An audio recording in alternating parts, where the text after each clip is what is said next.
창조의 의미 중간에 그렇게 됐죠. 창조의 의미. 창세기 1장의 주석적 의미라고 제가 부제를 달았는데, 창세기 1장의 주석적 의미를 통해서 우리는 창조의 의미가 어디에 있는지를 알게 되기 때문이죠.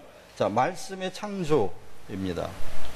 하나님이 말씀으로 천지를 창조하셨다는 것이 여호와 하나님을 믿었던 고대 히브리인들이 발견한 진리예요. 말씀으로 천지를 창조하셨다. 그게 요한복음 1장에 나오죠. 요한복음 1장 성경 가지신 분은 한번 보면, 요한복음 1장에 보면 태초에 말씀이 계시니라. 이 말씀이 하나님과 함께 계셨으니 이 말씀이 곧 하나님이시라. 만물이 다 그로 말미암아 지음을 받았는데 그가 없이는 된 것이 없느니라. 그 안에 생명이 있었으니 이 생명은 사람들의 빛이라. 자, 거기 보면요, 말씀 하나님이 천지를 창조하셨다. 그 말씀 안에 생명이 있다 하는 선포가 나와요.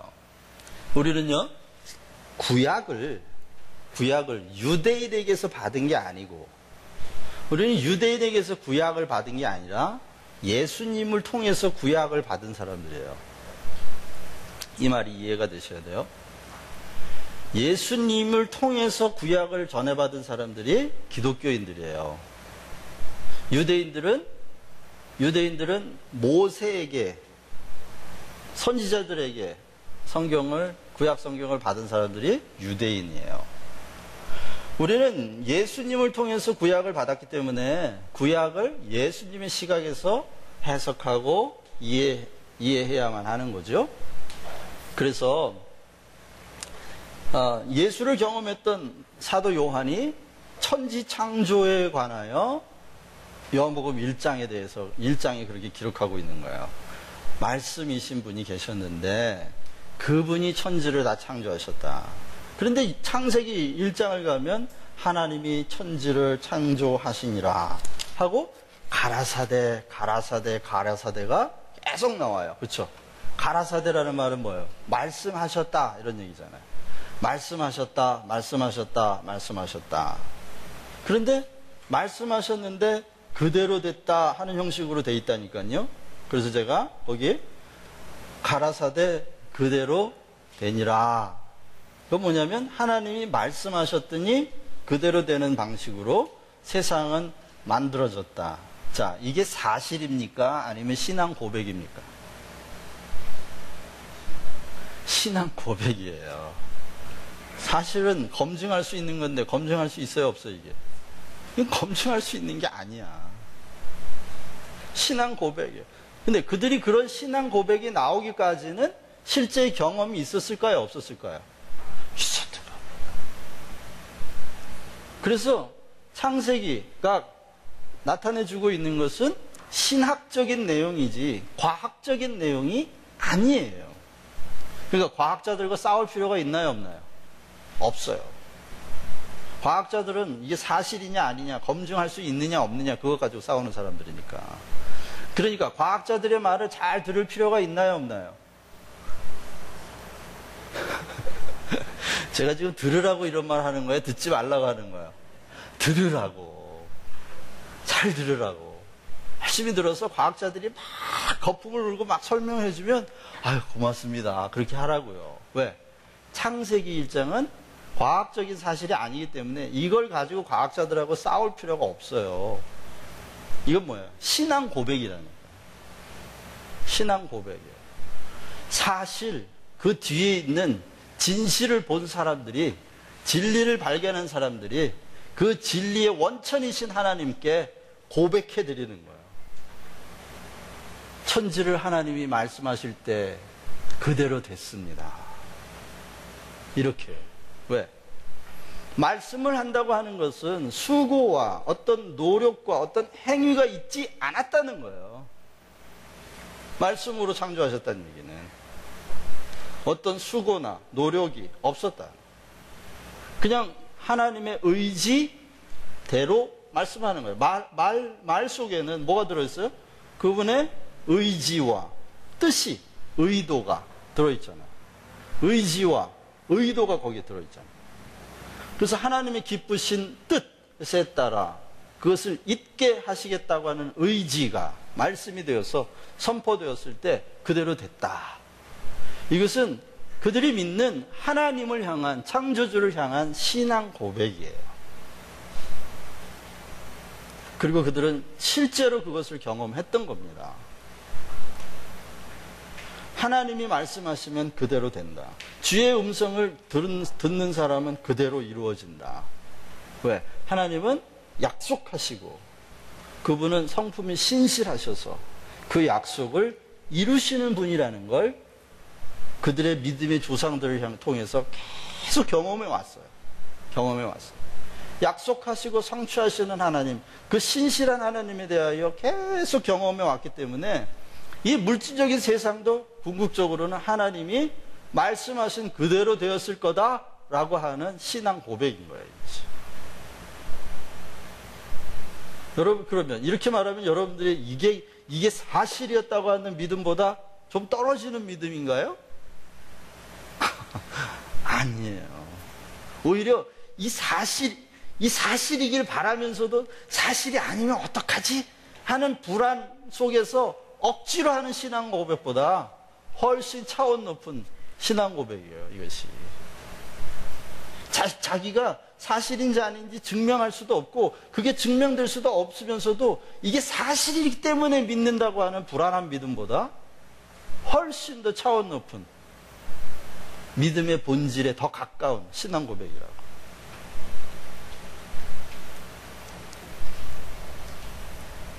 하나님의 의지가 그대로 성취된 것이고, 이 말은 또한 말씀으로 천지를 창조하셨다면 말씀하신 분과 말씀은 구분이 되겠죠? 그렇죠. 말씀하신 분과 말씀 자체는 구분이 돼요. 그러면 피조물과 창조주를 엄격하게 구분하고 있다는 뜻이에요. 하나님이 말씀으로 천지를 창조하셨다는 얘기는 하나님 안에 있는 어떤 게 흘러나와가지고 피조물이 된 게 아니라는 거예요. 그래서 창조는 하나님의 유출이 아니다 했었어요. 제가. 창조주와 피조물은 엄격하게 절대 거리를 가지고 구분이 되는 거죠. 하나님이 거룩한 분입니다. 이렇게 말할 때 그 거룩이라는 말이 히브리어로 케도시인데, 케도시라는 말은 문자적인 의미로는 separate 이라는 뜻이에요. 세포로는 뭐죠? 세파라? 분리되어 있는 분이다. 어디에서요? 피조물에서 분리되고 인간의 도덕성으로부터도 분리되고 죄와 악으로부터도 분리되어 있는, 완전히 분리돼서 절대 거리를 가지고 있는 분이 바로 하나님의 거룩이란 말이에요. 그래서 오직 말씀만이 창조주와 피조물 사이의 유일한 연결점이다. 이 보네포라는 신학자가 한 말이에요. 오직 피조물과 하나님은 절대 거리로 분리되어 있는데, 그런데 피조물과 하나님 사이를 연결하고 있는 연결점이 있다면 하나님의 말씀밖에 없다는 거예요. 이게 무슨 말이냐면, 피조물인 우리가 창조주인 하나님을 만날 수 있는 유일한 길이 뭐밖에 없다? 말씀밖에 없다는 거예요. 말씀밖에 없다. 기록된 말씀 안에서 살아있는 하나님의 빛을 만나는 것만이 유일한 길이다. 자, 이 말은 창조는 하나님의 유출이 아니다, 이 얘기는 기독교는 범신론이 아니다 라는 말이에요. 범신론이 뭐죠? 범신론이란 말은 우주 자체가 신이다, 우주 자체가 하나님이다. 왜 이게 한국 사람들에게 중요하냐? 한국적 신앙은 범신론이에요. 전통적인 신앙은 뭐죠? 천지 신명께 비나이다. 천, 지, 신, 별, 명, 해, 달, 이 온 우주 만물을 다 하나님이라고 믿었어요. 신이라고 믿었다고요. 몇 년 동안? 수천 년 동안. 그러면 한국인의 문화적인 코드 의식 구조 안에 자연 이퀄 신, 이라는 코드가 들어있다고요, 우리 안에. 여기에.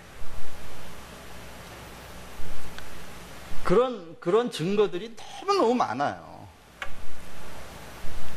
응? 예를 들면은,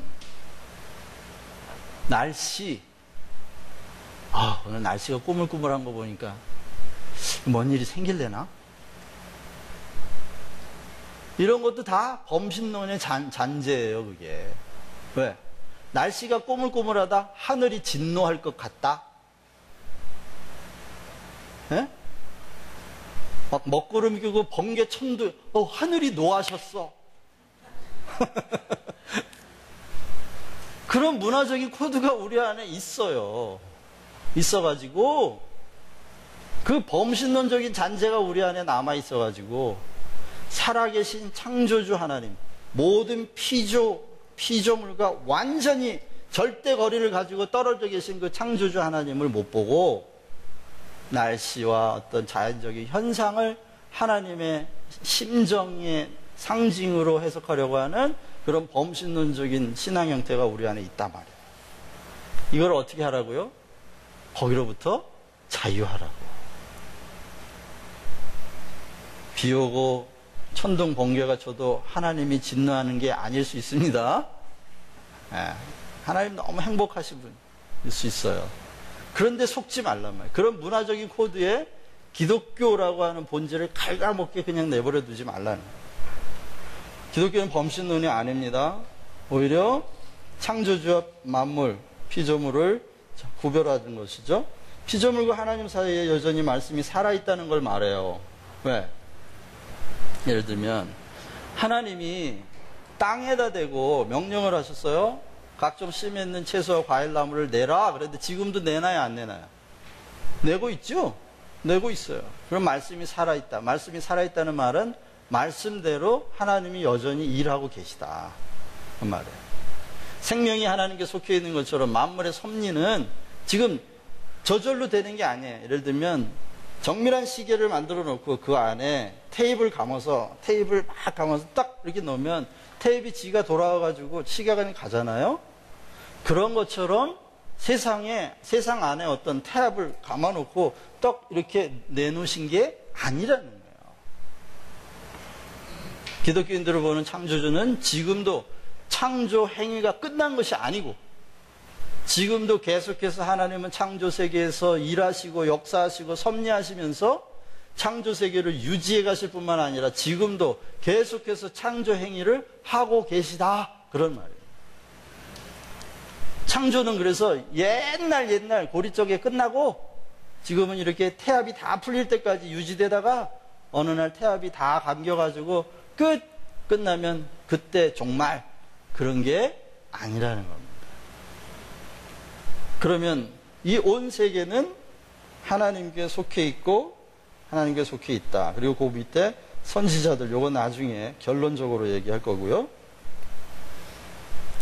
자, 그게 바로 창세기의 구조인데 창세기 1장 1절에서 2절 보면 이건 과학적인 진술이 아닌 신학적인 진술이라고 말씀드렸어요.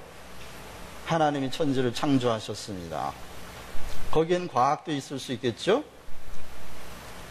그러나 성경은 과학적인 사실을 진술하려는 게 아니라 신학적 내용을 담고 신앙 행위 그리고 신앙 고백이 기록되어 있는 책이라는 것을 꼭 기억해 주시길 바라요. 하나님이 천지를 창조하셨다고 하는 것에 바라 또는 아사 이 두 가지 단어가 계속 반복돼서 이용이 되는데 바라라는 말은 창조하셨다라는 말로 번역이 되어 있어요. 아사라는 말은 만드셨다라는 말로 번역이 되어 있어요. 창조하다고 하는 이 창조는 하나님의 전적인 행위예요. 그래서 바라 또는 조금 세게 바라면 빠라. 근데 이거는 무에서 유로 생겨날 때 전적으로 하나님의 창조주의 역사가 없이는 있을 수 없는 일. 이때에 바라라는 단어를 써서 하나님이 창조하셨다. 아사라는 말은 영어로 make로 한국말로는 만드셨다라고 번역이 되어 있는데 이건 마치 조각가 하나님이 조각가처럼 이